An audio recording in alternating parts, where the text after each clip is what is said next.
So I met up with Carmen in San Antonio, Texas. But to get there, I left Flagstaff, and the day I was leaving was the first day you could see snow on the peaks in Flagstaff, which was just gorgeous. Get down to Phoenix, Arizona, spend a night there, meet up with Kayla, who I coached in high school. She's in Arizona now at school at ASU, distance runner. Talked to her, that was cool to see her, just kind of see where she's at with things, and hadn't seen her in 8 months or something, I can't remember. But I coached her for 5 years in high school, so it's just rad to kind of catch up. And then went to Deming, New Mexico, which is actually the same route I took when I went to Texas the first time in March of 2014. So Deming, I stayed at the same hotel and everything. It was way colder this time. Deming's kind of like a little crap hole town, but no big deal. Left there, stayed in a place called Fort Stockton in Texas, which is a really crappy town, totally nothing going on, not cool. I know the weather was pretty cold and stuff like that, but whatever, just stayed there on the way. And then got to San Antonio, where I was going to meet up with my brother, so got to the hotel, then picked him up from the airport.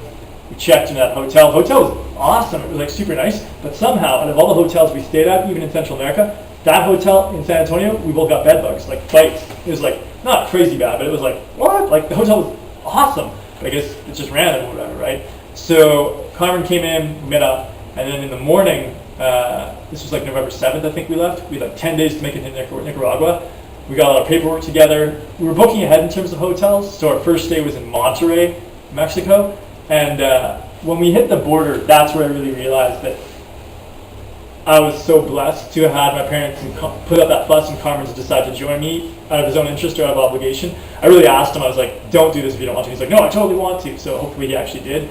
But I realized how blessed I was because I expected, at least at the border, between Texas, at Laredo, Texas, for the Mexican border people to speak English. At that border, it's the border of the United States. Totally not. So Carmen, who's been to South America, was like, I don't know what I would have done without him. I don't even hardly speak Spanish now. Definitely didn't then. So we get to the border and it's confusing, and all these Mexicans are coming up to our car hey, do you need help? Pay us money, we'll help you. Because they know that gringos like us, all the paperwork you have to do at the borders is really complicated. For us, if we can't speak English, it's really difficult. So the first thing that happened was we had to get insurance for the car, get a vehicle permit to go to Mexico. But it was really complicated, the U-turn and everything, and we missed it. So we ended up coming back to by the border, and it was the one time we kind of did a bribe. So we gave this guy, I think it was $3, and he showed us where to go. Get the car, the permit for the car, get all the paperwork done. And at this point in my mind, I'm sort of oh wow, this is going to be quite a complicated thing, but still, boom, let's hit it. So we drive down, and I think that that first stretch was kind of desert meets sort of a green kind of vibe, not green as in conifers, but kind of, I think we have a little bit of footage of it. And we're heading to Monterrey, which is a huge city in Mexico. That's our first stop. And so as we get into Monterrey, a huge downpour starts. And we're coming into town, and it's huge. And we're like, dude, are we going to know where to go? We know where our hotel is, but we don't know how to get to this town. It's massive. We can't speak Spanish very well. All the directions are different, blah, blah. And it's raining, and we're on the side of the highway. There's kind of these streets that you can see. And it's raining so hard that there's water up halfway up the doors in the cars. And me and Carmen are kind of haha, that's crazy, whatever, naive, right? Turns out where we have to pull off, we get in one of these things, and it's 5 p.m. rush hour traffic. It's a lake in front of me, and I'm like, Carmen, what do I do? I don't want to take my car through that, man, but there's 50 cars behind me, there's nowhere to go right or left, and you're in a funnel, right? And he's like, you gotta do it. And I was like, oh my God, I'm gonna kill my car, the first day in Mexico. And we just went through it, man, and I was sure that water was gonna destroy my engine, it was so high. And at the same time this was happening, Carmen really had to go pee. And so we're on the wrong route now. We're not even in the right direction of the hotel. And we're trying to figure it out. And we're I don't even know if we had cell service or whatever, because I didn't have a SIM card yet. I think I had pictures that I converted to JPEG images from Google Maps. So I couldn't even zoom in and zoom out. It was just the JPEGs. And so Carmen had to go pee, and so he's like, I need to go pee, we gotta stop. And I was like, dude, it's pouring, I want to get to the hotel.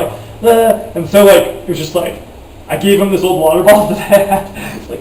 Pee in that, dude. And he was like, okay. And it was really hard because my car's in bucket seats. So you slant it, so you have to stand up. It was oh man, it was crazy, and it's pouring, and we don't know where we're going. So he finally turns on Siri which is this voice on his phone, and like costs a bit of money, whatever. Right? But she says, turn left, turn right. We get to the hotel, get checked in. There's parking for the car inside this garage. I'm like, please, car, do not be dead. Please, please, please, just dry out, be good. Because of that water we had to drive through.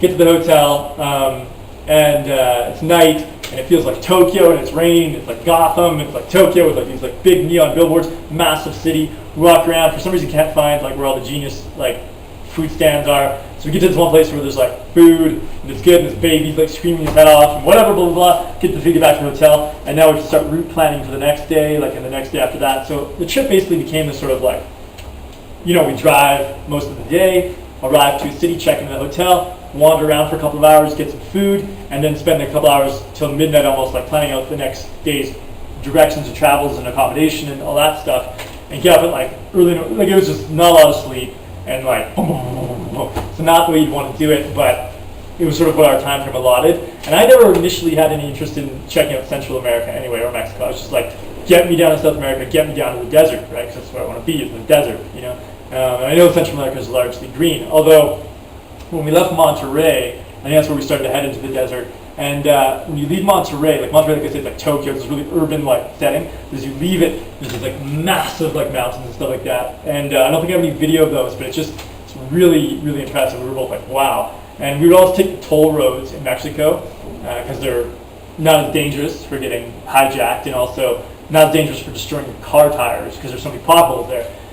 The roads aren't bad, but it's like basically you're driving at like 100, right, K or whatever, fast because the road's pretty good. And then out of nowhere there's a pothole that's like this deep, and like so it's crazy, right? So I can't remember the day that I hit the pothole. I think it might have been not when we were leaving Monterrey, but the day after. But we sure enough like destroyed one of the tires. Anyway, I'm gonna take a break now, get sort of the Mexico explanation details lined up so I know what to tell you about our trip, and then I'll come back. So hopefully it works out that way.